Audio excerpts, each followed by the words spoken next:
El retrato de Dorian Gray, un libro escrito por Oscar Wilde.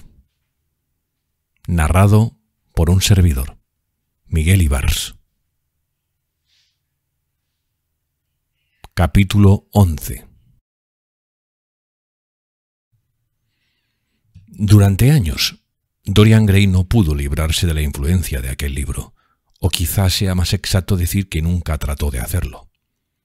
Encargó que le trajeran de París al menos 9 ejemplares de la primera edición de papel de gran tamaño, con márgenes muy amplios, y los hizo encuadernar en colores diferentes, de manera que se acomodaran a sus distintos estados de ánimo y a los cambiantes caprichos de una sensibilidad sobre la que, a veces, parecía haber perdido casi por completo el control. El protagonista, el asombroso joven parisino cuyo temperamento romántico y científico estaban tan extrañamente combinados, se convirtió en prefiguración de sí mismo, y, de hecho, el libro entero le parecía contener la historia de su vida, escrita antes de que él la hubiera vivido. Había, sin embargo, un punto en el que era más afortunado que el fantástico protagonista de la novela. Nunca padeció el terror un tanto grotesco, nunca, de hecho, tuvo razón alguna para ello, que inspiraban los espejos, las brillantes superficies de los metales y el agua inmóvil al joven parisino desde una temprana edad, terror ocasionado por la repentina desaparición de una belleza que en otro tiempo, al parecer, había sido extraordinariamente llamativa. Dorian Gray solía leer, con un júbilo casi cruel, y quizá en casi todas las alegrías, como sin duda en todos los placeres, la crueldad tiene su lugar, la última parte del libro, con su relato verdaderamente trágico, aunque hasta cierto punto demasiado subrayado, del dolor y la desesperación de alguien que había perdido lo que apreciaba, por encima de todo, en otras personas y en el mundo. Porque la singular belleza que tanto había fascinado a Basil Hallward y a otros muchos nunca parecía abandonarlo, incluso quienes habían oído de él las mayores vilezas y periódicamente extraños rumores sobre su manera de vivir corrían por Londres y se convertían en la comidilla de los clubs. No les daban crédito si llegaban a conocerlo personalmente. Dorian Gray conservaba el aspecto de alguien que se ha mantenido lejos de la vileza del mundo. Las conversaciones groseras se interrumpían cuando entraba en una habitación. Había una pureza en su rostro que tenía todo el valor de un reproche. Su mera presencia parecía despertar el recuerdo de una inocencia mancillada. Todo el mundo se preguntaba cómo alguien tan atractivo y puro había escapado a la corrupción de una época sórdida a la vez que sensual. Con frecuencia, al regresar a su casa de una de aquellas misteriosas y prolongadas ausencias que daban pie a tan extrañas conjeturas entre quienes eran o creían ser sus amigos, Dorian Gray se deslizaba escaleras arriba hasta la habitación cerrada del ático, abría la puerta con la llave que nunca se separaba de su persona y se colocaba con un espejo delante del retrato pintado por Basil Hallward, mirando unas veces al rostro malvado y envejecido del lienzo y otras las facciones siempre jóvenes y bien parecidas que se reían de él desde la brillante superficie de cristal. La nitidez misma del contraste aumentaba su placer. Se fue enamorando cada vez más de la belleza de su cuerpo e interesándose más y más por la corrupción de su alma. Examinaba con minucioso cuidado y a veces con un júbilo monstruoso y terrible los espantosos surcos que cortaban su arrugada frente y que se arrastraban en torno a la boca sensual, perdido todo su encanto, preguntándose a veces qué era lo más horrible, si las huellas del pecado o las de la edad. También colocaba las manos nacaradas junto a las manos rugosas e hinchadas del cuadro, y sonreía. Se burlaba del cuerpo deforme y de las extremidades claudicantes. De noche, insomne en su dormitorio, siempre perfumado por delicados aromas, o en la sórdida habitación de una taberna de pésima reputación cerca de los muelles que tenía por costumbre frecuentar disfrazado y con nombre falso, había momentos, efectivamente, en los que pensaba en la destrucción de su alma con una compasión que era especialmente patética por puramente egoísta. Pero aquellos momentos no se prodigaban. La curiosidad acerca de la vida que Lord Henry despertara por vez primera en el cuadro estaban en el jardín de su amigo Basil, parecía crecer a medida que se satisfacía. Cuanto más sabía, más quería saber. padecía hambres locas que se hacían más devoradoras cuanto mejor las alimentaba. No se dejaba ir por completo, sin embargo, al menos en sus relaciones con la buena sociedad. 1 o 2 veces al mes durante el invierno y los miércoles por la tarde durante la temporada, abría al mundo las puertas de su magnífica casa y contrataba a los músicos más celebrados del momento para que deleitaran a sus invitados con las maravillas de su arte. Sus cenas íntimas, en cuya organización siempre colaboraba Lord Henry, eran famosas por la cuidadosa selección y distribución de los invitados, así como por el gusto exquisito en la decoración de la mesa, con su sutil arreglo sinfónico de flores exóticas, manteles bordados y antigua vajilla de oro y plata. Abundaban, de hecho, especialmente entre los más jóvenes, quienes veían o imaginaban ver en Dorian Gray la verdadera encarnación de un modelo con el que habían soñado a menudo en sus días de Eton y de Oxford, una persona que conjugaba en cierto modo la cultura del erudito con el encanto, la distinción y los perfectos modales de un ciudadano del mundo. Les parecía que formaban parte del grupo de aquellos a los que Dante describe porque tratan de hacerse perfectos mediante el culto rendido a la belleza, como Gautier era alguien para quien existía el mundo visible. Para él, ciertamente, la vida era la primera y la más grande de las artes, y todas las demás no eran más que una preparación para ella. La moda, por medio de la cual lo puramente fantástico se hace por un momento universal, y el dandismo que, a su manera, trata de afirmar la modernidad absoluta de la belleza, le fascinaban. Su manera de vestir y los estilos peculiares que de cuando en cuando propugnaba tenían una marcada influencia en los jóvenes elegantes que se dejaban ver en los bailes de Mayfair o detrás de las ventanales de los clubs de Pall Mall, y que copiaban todo lo que Dorian Gray hacía, esforzándose por reproducir el encanto pasajero de sus graciosas coqueterías que, para él, nunca llegaban a ser del todo serias. Porque, si bien estaba totalmente dispuesto a aceptar la posición privilegiada que se ofreció casi de inmediato al alcanzar la mayoría de edad, y hallaba un placer sutil en la idea de que podía verdaderamente convertirse para el Londres de su época en lo que el autor del Satiricón había sido en otro tiempo para la Roma imperial de Nerón, en lo más íntimo de su alma deseaba ser algo más que un simple arbiter elegantarium, a quien se consulta sobre la manera de llevar una joya, de cómo anudar una corbata o sobre cómo manejar un bastón. Dorian Gray trataba de inventar una nueva manera de vivir que descansara en una filosofía razonada y en unos principios bien organizados, y que hallara en la espiritualización de los sentidos su meta más elevada. El culto de los sentidos ha sido censurado con frecuencia y con mucha justicia, porque al ser humano su naturaleza le hace sentir un terror instintivo ante pasiones y sensaciones que le parecen más fuertes que él, y que es consciente de compartir con formas inferiores del mundo orgánico. Pero Dorian Gray consideraba que nunca se había entendido bien la verdadera naturaleza de los sentidos, que habían permanecido en un estado salvaje y animal sencillamente porque el mundo había tratado de someterlos por el hambre y matarlos por el dolor, en lugar de proponerse convertirlos en elementos de una nueva espiritualidad en la que el rasgo dominante sería un admirable instinto para captar la belleza. Al contemplar el camino recorrido por el ser humano desde los albores de la historia, le dominaba un sentimiento de pesar. Eran tantas las capitulaciones y con tan escasos resultados. Se habían producido rechazos insensatos, formas monstruosas de mortificación, de autotortura, cuyo origen era el miedo y su resultado una degradación infinitamente más terrible que la degradación imaginaria de la que el ser humano, en su ignorancia, había tratado de escapar.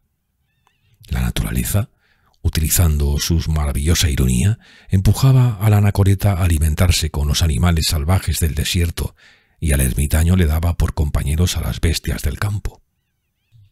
Sí, tenía que haber, como Lord Henry había profetizado, un nuevo hedonismo que recreara la vida, que la salvara de ese puritanismo tosco y violento que está teniendo en nuestra época un extraño renacimiento. Un hedonismo que utilizaría sin duda los servicios de la inteligencia, pero sin aceptar teoría o sistema alguno que implicara el sacrificio de cualquier modalidad de experiencia apasionada.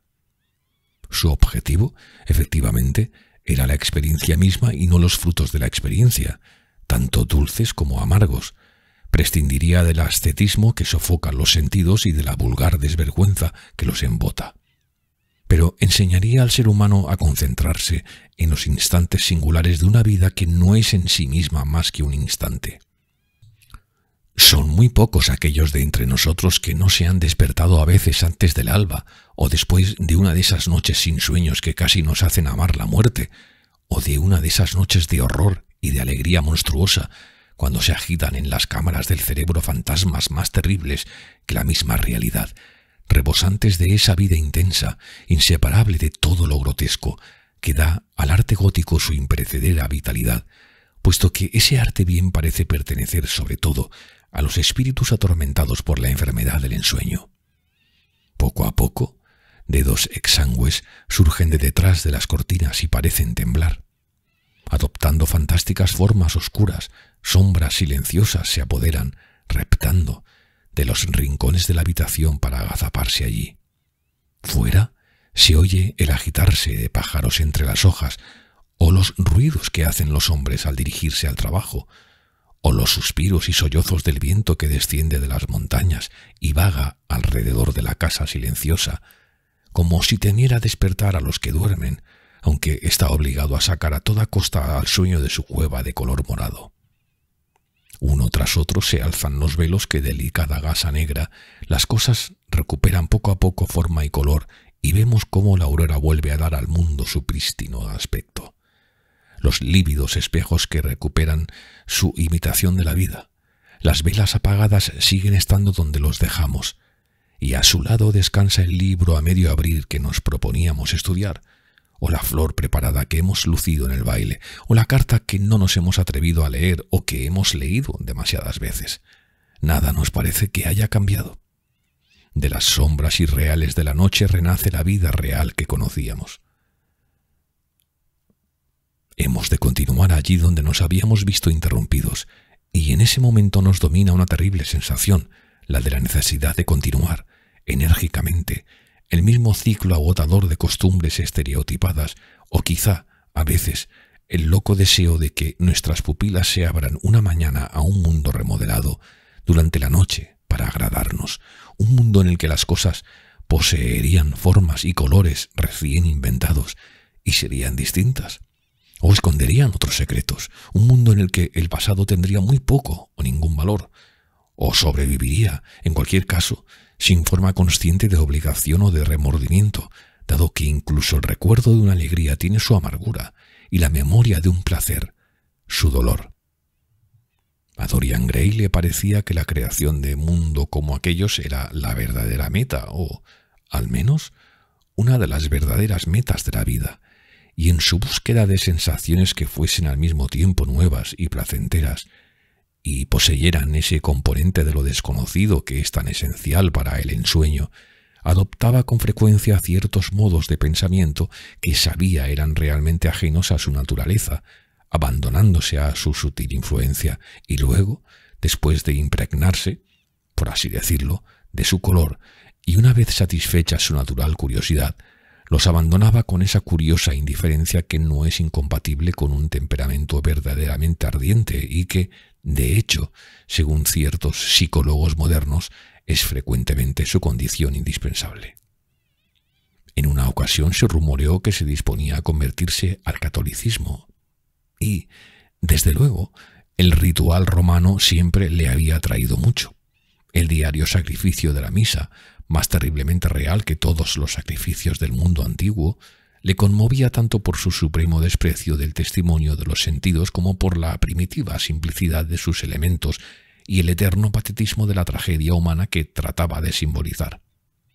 Le gustaba arrodillarse sobre el frío suelo de mármol y contemplar al sacerdote con su tiesa casulla floreada, apartar lentamente con sus manos marfileñas el velo del tabernáculo y alzar la custodia con la pálida hostia que a veces, a uno le gustaría creer, es realmente el panis caelestis, el alimento de los ángeles, o, revestido con los atributos de la pasión de Cristo, partir la sagrada forma y golpearse el pecho para pedir la remisión de todos los pecados. Los humeantes incesarios, que los serios monaguillos, con sus encajes y sus sotanas rojo escarlata, lanzaban al aire como grandes flores doradas, ejercían sobre Dorian Gray una sutil fascinación. Al salir de la iglesia, miraba con asombro los negros confesionarios, y le hubiera gustado sentarse en el interior de uno de ellos para escuchar cómo hombres y mujeres susurraban a través de la gastada rejilla la verdadera historia de su vida. Pero nunca cometió el error de detener su desarrollo intelectual aceptando de manera oficial credo o sistema alguno, ni convirtiendo en morada permanente una posada que solo es conveniente para pasar un día, o unas pocas horas de una noche sin estrellas, en la que la luna esté de parto. El misticismo, con su maravilloso poder para convertir en extrañas las cosas corrientes, y el sutil antinomismo que siempre parece acompañarlo, le conmovió durante una temporada, y durante otra se inclinó hacia las doctrinas materialistas del movimiento darwinista alemán. Encontró un curioso placer en retrotraer los pensamientos y las pasiones de los hombres a alguna célula nacarada de su cerebro, o a algún nervio blanquecino de su cuerpo, encantado con la idea de que el espíritu dependiera absolutamente de ciertas condiciones físicas, morbosas o sanas, normales o patológicas.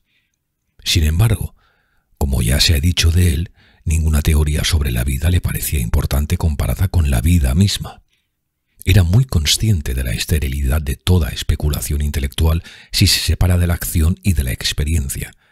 Sabía que los sentidos, no menos que el alma, tenían misterios espirituales que revelar.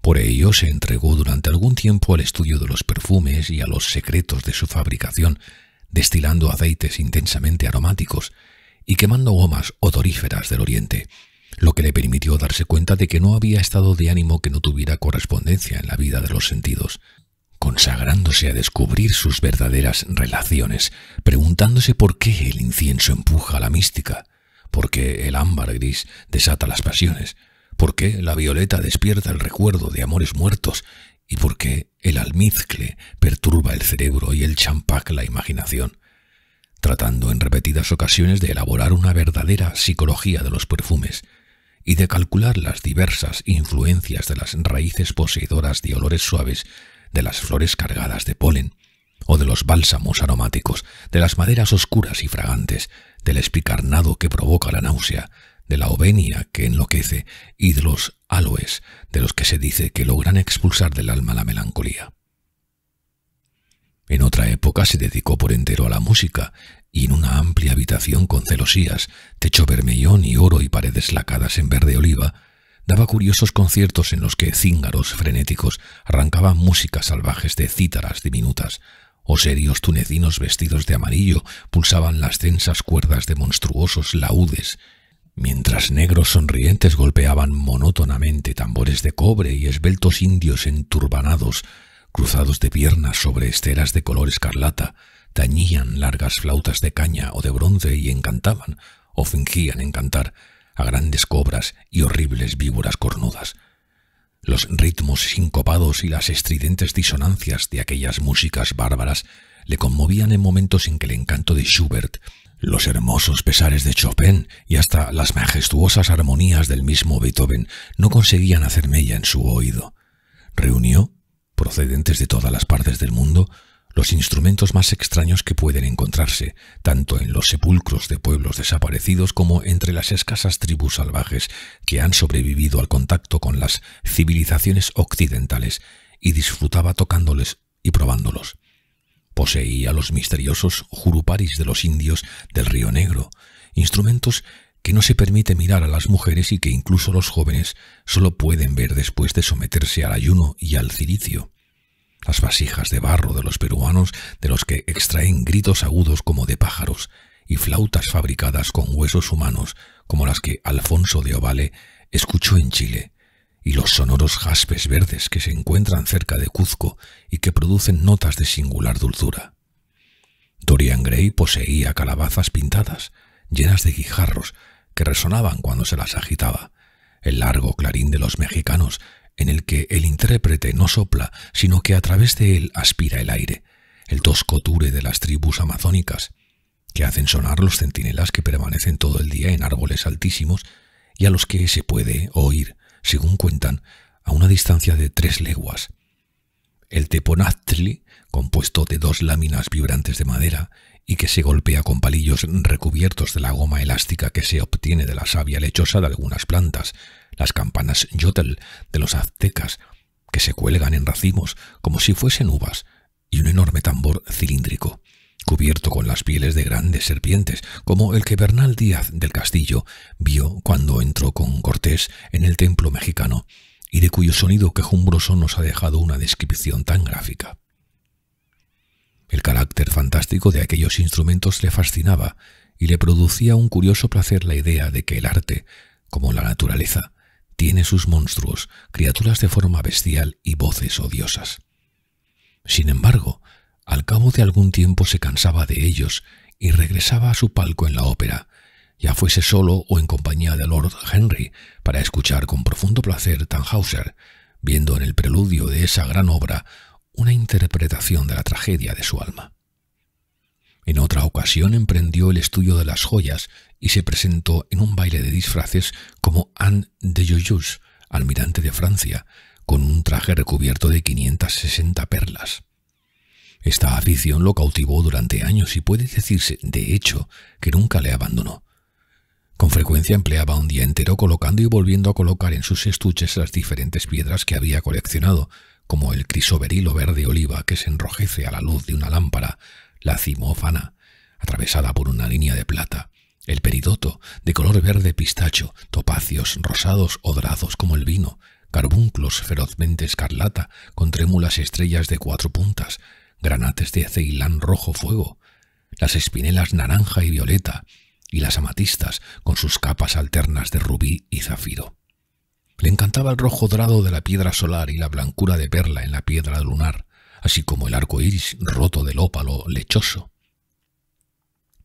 Consiguió en Ámsterdam 3 esmeraldas de extraordinario tamaño y riqueza de color, y poseía una turquesa de la Vieille Roche, que era la envidia de todos los entendidos. Descubrió igualmente historias maravillosas sobre joyas. En su disciplina clericales, Pedro Alfonso menciona una serpiente con ojos de auténtico jacinto, y en la vida novelada de Alejandro se dice del conquistador de Ematia que encontró en el valle del Jordán serpientes, en cuyas espaldas crecían collares de verdaderas esmeraldas. Existe, nos dice Filóstrato, una piedra preciosa en el cerebro del dragón y, si se le muestran letras doradas y una túnica escarlata, el monstruo se sume en un sueño mágico y es posible matarlo. Según el gran alquimista Pierre de Boniface, el diamante proporciona invisibilidad y el ágata de la India elocuencia. La cornalina calma la cólera, el jacinto invita al sueño y la amatista disipa los vapores del vino. El granate ahuyenta a los demonios y el hidropicus priva a la luna de su color. La selenita crece y mengua con la luna, y al meloceo, descubridor de ladrones, solo le afecta la sangre del cabrito. Leonardus Camillus había visto extraer de un sapo recién muerto una piedra blanca, antídoto infalible contra el veneno. El bezoar, que se encuentra en el corazón del ciervo de Arabia, es un hechizo que puede curar la peste. En los nidos de los pájaros de Arabia se halla el aspilates que, según Demócrito, evita a quien lo lleva todo peligro de fuego. El rey de Ceilán, en la ceremonia de su coronación, atravesó su capital a caballo con un gran rubí en la mano. Las puertas del palacio del preste Juan estaban hechas de sadornice, incrustado de cuernecillos de cerasta o víbora cornuda, de manera que nadie pudiera introducir venenos en su interior. Sobre el gablete había 2 manzanas de oro con 2 carbunclos, de manera que el oro brillara de día y los carbunclos de noche.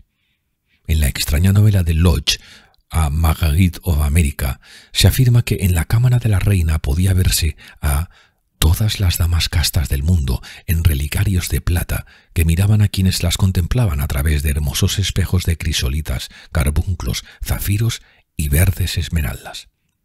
Marco Polo había visto a los habitantes de Zipango colocar perlas rosadas en la boca de los difuntos. Un monstruo marino estaba enamorado de la perla que el buceador llevó al rey Peroz, por lo que mató al ladrón y guardó luto durante 7 lunas en razón de su pérdida. Cuando los hunos lograron atraer al rey a una gran fosa, el monarca la arrojó lejos. Así lo relata Procopio, y nunca se la volvió a encontrar, pese a que el emperador Anastasio ofreció como recompensa 500 quintales de piezas de oro. El rey de Malabar había mostrado a cierto veneciano un rosario de 304 perlas, una por cada dios al que rendía culto.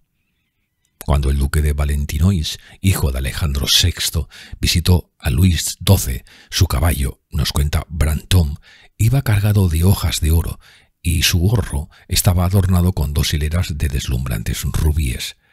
Carlos de Inglaterra, cuando montaba a caballo, llevaba unas espuelas adornadas con 421 diamantes. Ricardo II tenía un gabán, valorado en 30.000 marcos, que estaba recubierto de balajes, rubíes de color morado. Hall describía a Enrique VIII, de camino hacia la Torre de Londres antes de su coronación, con una veste recamada en oro, el jubón bordado con diamantes y otras piedras preciosas y, en torno al cuello, un gran collar de grandes balajes. Los favoritos de Jacobo I llevaban pendientes hechos de esmeraldas montadas en filigrana de oro. Eduardo II dio a Pierre Gaveston una armadura de oro rojo tachonada de jacintos, un collar de rosas de oro con turquesas y un gorro parsemé de perlas. Enrique II utilizaba guantes enjollados que le llegaban hasta el codo y poseía un guante de cetrería adornado de 12 rubíes y 52 grandes perlas de Oriente. Del sombrero ducal de Carlos el Temerario, último duque de Borgoña de su estirpe, tachonado de zafiros, colgaban perlas con formas de pera. ¡Cuán exquisita era la vida en otros tiempos! ¡Qué magnificencia en la pompa y en la ornamentación! La simple lectura de lo que fue el lujo de antaño maravillaba. Dorian Gray se interesó más adelante por los bordados y los tapices que hacían oficio de frescos en las frías salas de las naciones septentrionales de Europa. Mientras investigaba el tema, y siempre tuvo la extraordinaria facultad de sumergirse por completo, llegado el momento en el tema que abordaba, casi le entristeció reflexionar sobre los destrozos que el tiempo causa en todo lo que es hermoso y extraordinario. Él, al menos, había escapado a aquella condena. Los veranos se sucedían, los junquillos dorados habían florecido y muerto muchas veces, y noches de horror repetían la historia de su infamia, pero Dorian seguía siempre igual. El invierno no estropeaba su tez ni marchitaba el esplendor de su juventud. Bien distinto era lo que sucedía con las cosas materiales. ¿Qué se había hecho de ellas? ¿Dónde estaba el gran manto de color azafrán tejido por morenas doncellas para complacer a Atenea, por el que los dioses habían luchado contra los gigantes? ¿Dónde estaba el inmenso velarium que Nerón extendiera sobre el Coliseo romano, aquella titánica vela morada en la que estaba representado el cielo estrellado y Apolo conduciendo un carro tirado por blancos corceles con riendas de oro? Dorian anhelaba ver las curiosas servilletas confeccionadas para el sacerdote del sol, en las que se habían representado todas las golosinas y viandas que pudieran desearse para un festín, el paño mortuorio del rey Chilperico, con sus 300 abejas doradas, las extravagantes túnicas que despertaron la indignación del obispo del Ponto, donde estaban representados leones, panteras, osos, perros, bosques, rocas, cazadores, todo lo que, de hecho, un pintor puede copiar de la naturaleza, y el jubón que vistiera en cierta ocasión Carlos de Orleans, en cuyas mangas se había bordado la letra de una canción que empezaba con «Madame, je suis tout joyeux», en hilo de oro el acompañamiento musical de las palabras y cada nota de forma cuadrada en aquellos tiempos, formada por 4 perlas. También supo Dorian Gray de la habitación que se preparó en el Palacio de Reims para albergar a la reina Juana de Borgoña, decorada con 1.321 loros adornados con las armas reales y 561 mariposas cuyas alas lucían de manera similar las armas de la reina, todo el conjunto trabajado en oro. Catalina de Médicis se hizo preparar un lecho fúnebre de terciopelo negro tachonado de medias lunas y soles. Sus cortinas eran de damasco, adornadas con frondosas coronas y guirnaldas sobre un fondo de oro y plata, los bordes decorados con bordados de perlas, que se colocó en una estancia de cuyo techo colgaban hileras de divisas de la reina en terciopelo negro sobre paño de plata. Luis XIV tenía en sus apartamentos cariátides bordadas en oro de 15 pies de altura. El lecho de gala de Juan III Sobieski, rey de Polonia, estaba hecho de brocado de oro de Esmirna, en el que se habían escrito con turquesas versículos del Corán. Los apoyos eran de plata dorada, bellamente cincelados y profusamente adornados con medallones esmaltados y enjollados. Se trataba de un botín de guerra, tomado del campamento turco durante el sitio de Viena, y el estandarte de Mahoma había flotado al viento bajo los vibrantes dorados de su baldaquín.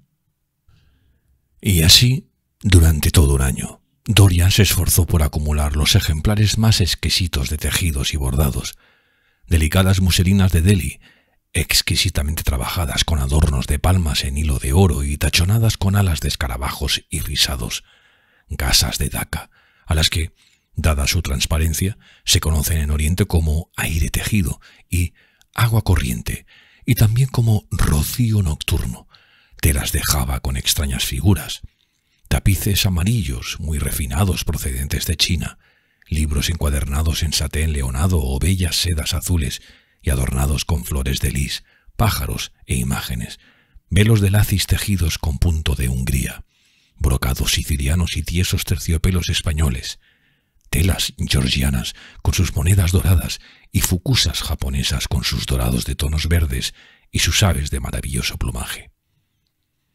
También sentía una especial pasión por las vestiduras eclesiásticas, como de hecho por todo lo referente al servicio de la iglesia. En los largos baúles de cedro, dispuestos a lo largo de la galería oeste de su casa, había almacenado un gran número de ejemplares raros y soberbios de lo que es realmente el aderezo de la esposa de Cristo, que debe adornarse con la púrpura, las joyas y el lino de mejor calidad para ocultar su pálido cuerpo, mortificado, gastado por el sufrimiento que ella misma busca y herido por los dolores que se inflige. Dorian poseía una suntuosa capa pluvial de seda carmesí y damasco con hilo de oro, en la que las granadas repetían un motivo estilizado de flores de 6 pétalos, a cuyos lados se reproducía en perlas finas el emblema de la piña.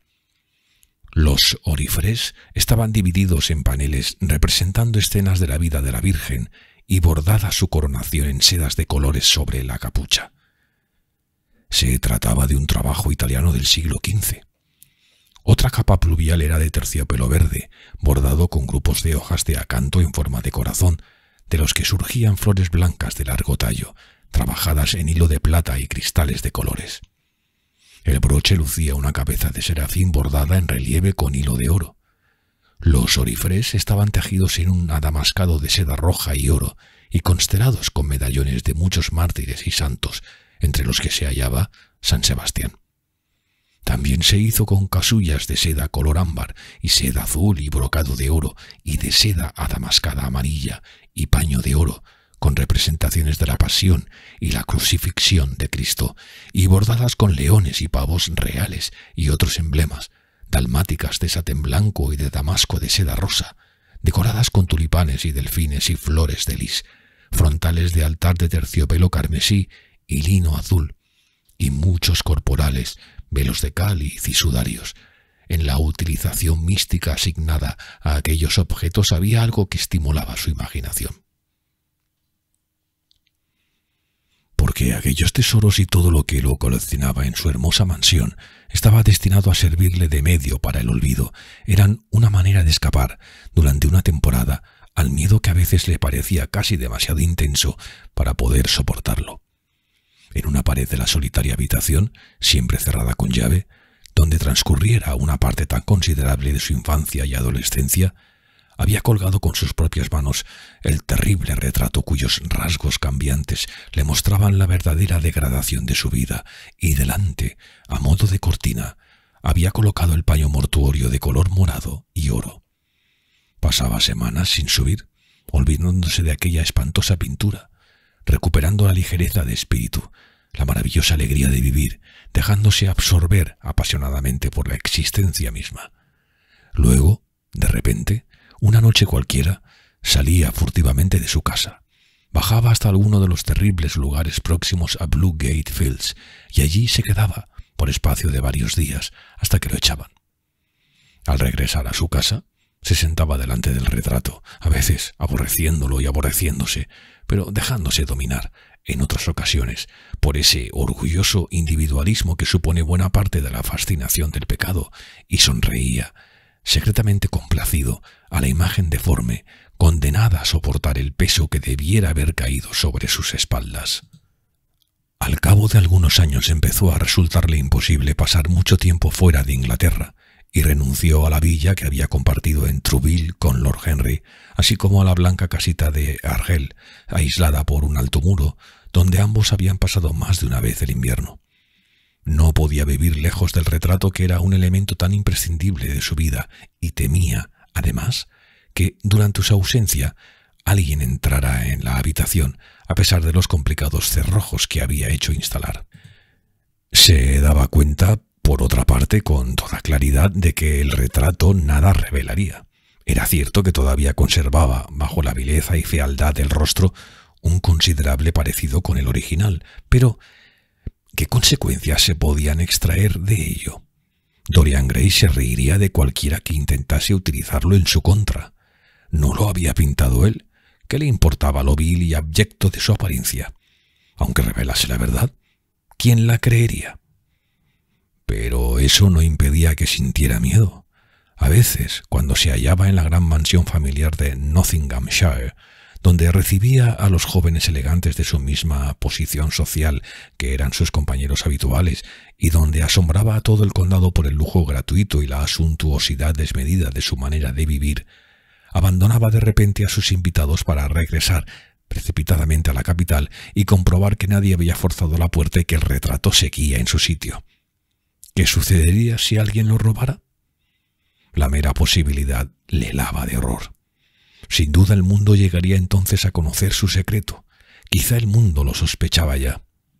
Porque, si bien era cierto que fascinaba a muchos, había ya bastantes personas que desconfiaban de él. Casi estuvieron a punto de negarle la admisión en un club del West End, pese a que su cuna y su posición social justificaban plenamente que se le diera una respuesta afirmativa. También se contaba que, en una ocasión, al llevarle uno de sus amigos al salón para fumadores del Churchill, el duque de Berwick y otro caballero se pusieron en pie de manera muy ostensible y se retiraron. Curiosas historias acerca de su persona empezaron a hacerse frecuentes una vez que cumplió los 25 años. Se rumoreaba que se le había visto peleándose con marineros extranjeros en un local de pésima reputación en las profundidades de Whitechapel, e igualmente que se relacionaba con ladrones y monederos falsos y que conocía todos los misterios de sus oficios. Sus sorprendentes ausencias se hicieron famosas, y cuando reaparecía entre la buena sociedad, la gente cuchicheaba en los rincones, o dejaba escapar una risa burlona al pasar a su lado, o lo miraba con fríos ojos interrogadores, como si estuvieran decididos a descubrir su secreto. Dorian Gray, por supuesto, no prestaba la menor atención a tales insolencias y desprecios deliberados y, en opinión de la mayoría, su naturalidad y su aire jovial, su encantadora sonrisa adolescente y la gracia infinita de la maravillosa juventud que parecía no abandonarle nunca, eran por sí solas respuesta suficiente a las calumnias, porque así las calificaba la mayoría que circulaban acerca de él. Se señalaba, de todos modos, que algunas de las personas con las que había tenido un trato más íntimo parecían, al cabo de algún tiempo, evitarlo. Mujeres que manifestaron hacia él una adoración sin límites, que desafiaron por él la censura de la sociedad y que prescindieron de todas las convenciones, palidecían de vergüenza y horror si Dorian Gray entraba en el salón donde se encontraban. Aquellos escándalos susurrados solo servían, sin embargo, a ojos de muchos, para acrecentar su extraño y peligroso encanto. Su gran fortuna era, indudablemente, un elemento de seguridad. La sociedad civilizada al menos, nunca está muy dispuesta a creer nada en detrimento de quienes son, al mismo tiempo, ricos y fascinantes. Siente, de manera instintiva, que los modales tienen más importancia que la moral y, en su opinión, la respetabilidad más acrisolada vale muchísimo menos que la posesión de un buen chef. Y, a decir verdad, consuela muy poco saber que la persona que te invita a una cena execrable o que te sirve un vino de mala calidad es irreprochable en su vida privada. Ni siquiera las virtudes cardinales justifican unas entrées semifrías, como señaló en una ocasión Lord Henry en un debate sobre aquel tema.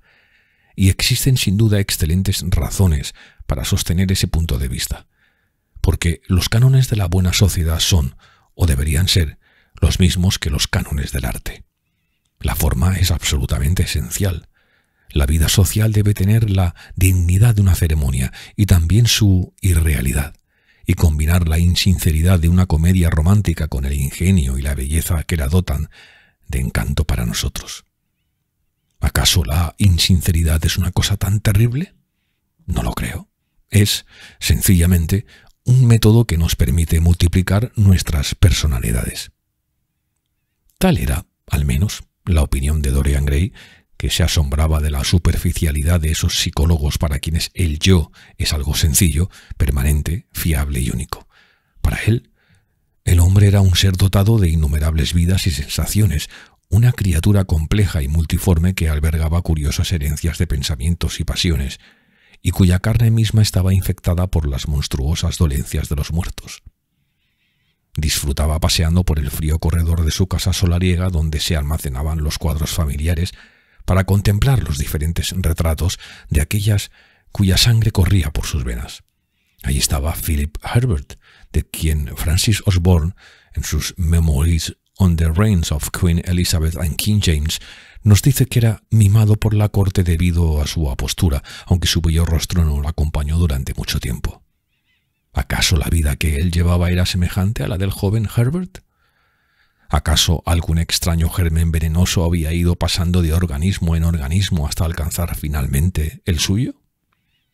¿Era el sentimiento confuso de aquella gracia perdida lo que le había lanzado tan de repente y casi sin motivo a pronunciar en el estudio de Basil Hallward la plegaria insensata que había cambiado su vida?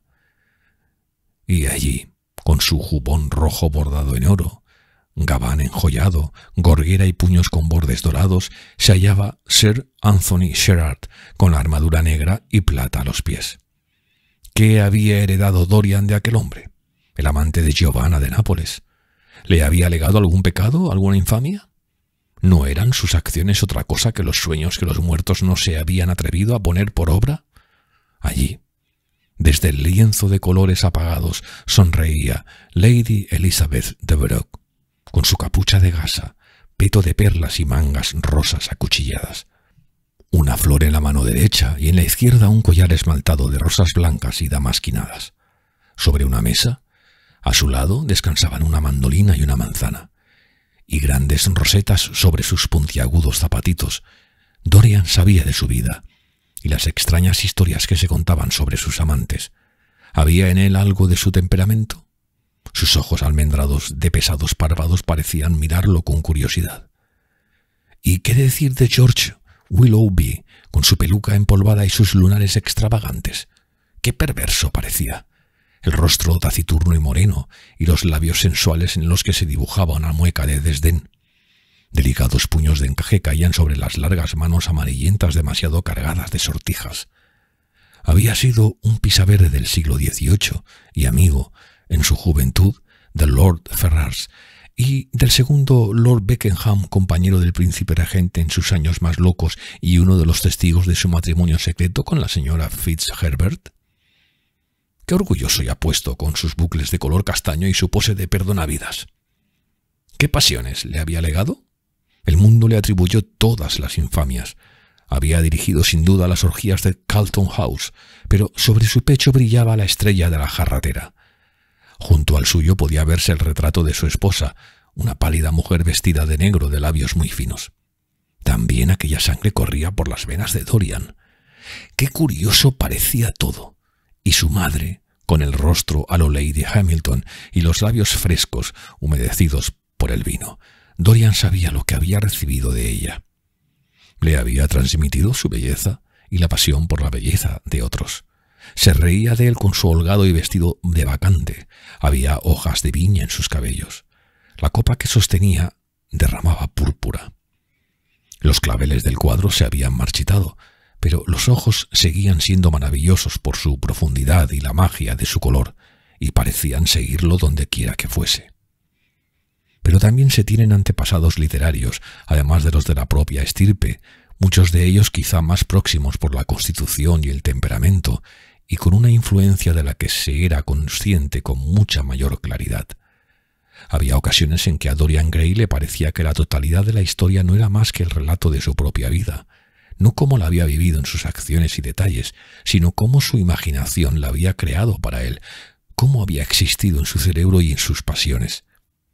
Tenía la sensación de haberlas conocido a todas, aquellas extrañas y terribles figuras que habían atravesado el gran teatro del mundo, haciendo del pecado algo tan maravilloso y del mal algo tan sutil. Le parecía que, de algún modo misterioso, sus vidas habían sido también la suya. El protagonista mismo de la maravillosa novela que tanto había influido en su vida tuvo aquella curiosa impresión. En el capítulo 7 cuenta cómo, coronado de laurel para evitar ser herido por el rayo, había sido Tiberio que leía, en un jardín de Capri, las obras escandalosas de la autora griega Elefantis, mientras enanos y pavos reales se paseaban a su alrededor, y el flautista imitaba el ir y venir del incensario. Había sido Calígula, de Francachela, en los establos con palafreneros de casaca verde antes de cenar en un pesebre de marfil, junto a un caballo con la frente cubierta de joyas, y Domiciano, vagabundo por un corredor con espejos de mármol, buscando por todas partes, con ojos enfebrecidos, el reflejo de una daga destinada a poner fin a sus días, y enfermo de ese ennui, de ese terrible taedium vitae, destino común de todos aquellos a quienes la vida no ha negado nada. Más adelante, también había presenciado, a través de una transparente esmeralda, las sangrientas carnicerías del circo para luego, en una litera de perlas y púrpura, tirada por mulas con herraduras de plata, regresar por la calle de las Granadas a la Casa Dorada, mientras que, a su paso, los habitantes de Roma aclamaban al César Nerón. Había sido Heliogábalo, el rostro pintado de colores, que trabajaba en la rueca entre las mujeres y que trajo de Cartago a la luna para dársela al sol en matrimonio místico. Dorian leía una y otra vez tan fantástico capítulo, y los dos siguientes, que presentaban, como lo hacen ciertos tapices singulares o ciertos esmaltes extraños hábilmente trabajados, las formas estremecedoras y espléndidas de aquellos a quienes el vicio y la sangre y el tedio convirtieron en monstruos o en locos. Filipo, duque de Milán, que asesinó a su esposa y le pintó los labios con un veneno escarlata para que su amante sorbiera la destrucción de la criatura muerta que acariciaba, Pietro Barbi, el veneciano, conocido con el nombre de Paulo II, quien, en su vanidad, quiso reclamar el título de Fermosus y cuya tiara, valorada en 200.000 florines, se compró al precio de un pecado abominable.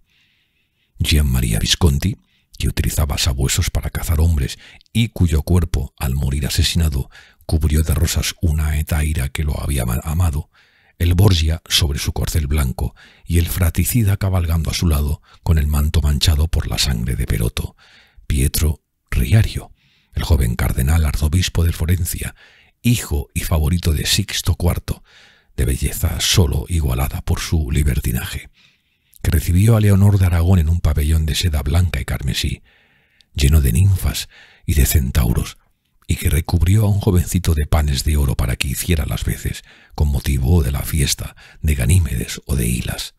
Etzelino, cuya melancolía solo se curaba con el espectáculo de la muerte y que sentía pasión por la sangre, como otros hombres la tienen por el vino tinto. Hijo del maligno, se decía, que había hecho trampas a su infernal padre cuando se jugaba el alma a los dados. Giambattista Cibo, que, por burla, tomó el nombre de inocente, y en cuyas venas aletargadas un doctor judío inyectó la sangre de 3 jóvenes, Sagismundo Malatesta, el amante de Isota y señor de Rímini, cuya efigie fue quemada en Roma como enemigo de Dios y de los hombres, que estranguló a Polisena con una servilleta, dio a Ginebra de este veneno en una copa de esmeralda y, Queriendo honrar una pasión vergonzosa, construyó una iglesia pagana para el culto cristiano. Carlos VI, tan terriblemente enamorado de la esposa de su hermano, que un leproso le advirtió de la locura que se le avecinaba y que, cuando su cerebro enfermó y empezó a desvariar, solo era posible calmarlo con naipes sarracenos ilustrados con imágenes del amor, de la muerte y de la locura. Y, con su elegante jubón, gorro enjollado y rizos como hojas de acanto, Grifonetto Baglioni, que dio muerte a Astorre junto con su prometida, y Simonetto con su paje, cuyo atractivo era tal que, mientras agonizaba, tendido en la plaza amarilla de Perusa, quienes lo habían odiado se sintieron conmovidos hasta las lágrimas, y a quien Atalanta, que lo había maldecido, lo bendijo. Todos despertaban en Dorian una horrible fascinación. Los veía de noche y le perturbaban durante el día. El Renacimiento conoció extrañas maneras de envenenar, por medio de un casco y una antorcha encendida, de un guante bordado y un abanico enjollado, de una almohadilla perfumada y un collar de ámbar. A Dorian Gray lo había envenenado un libro. En determinados momentos veía el mal únicamente como un medio que le permitía poner por obra su concepción de lo bello.